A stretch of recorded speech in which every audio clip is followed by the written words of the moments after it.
आपके साथ जो भी अच्छा बुरा हो रहा है वह आपका प्रारब्ध है। ये आपने बहुत बार सुना होगा। पर आखिर ये प्रारब्ध है क्या? और क्या सब कुछ जो घटित हो रहा है वह प्रारब्ध है? क्या इस जीवन में हमारे वर्तमान कर्म फलित नहीं होते? आइए जानते हैं। दोस्तों, हमारे इस जीवन में ऐसी बहुत सी घटनाएं घटित होती हैं जो पूर्व सुनिश्चित लगती हैं। अच्छा या बुरा जो भी हुआ उसमें आपका योगदान या दोष था ही नहीं, मानो वह होना पूर्व निर्धारित था।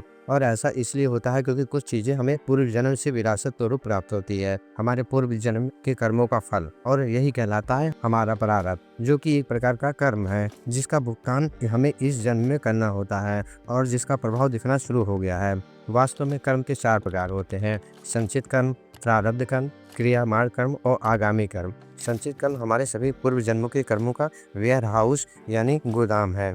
सकारात्मक और नकारात्मक कर्मों का भंडार, एक विशाल महासागर। इन्हीं कर्मों का प्रभाव हमें समय समय पर देखने को मिलता है।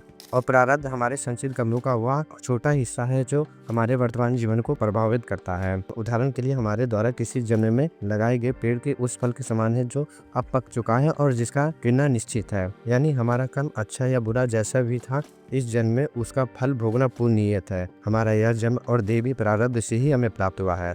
हमारा जन्म किस परिवार में होगा, वो हमें वहाँ पे क्या प्राप्त होगा, ये प्रारब्ध ही है।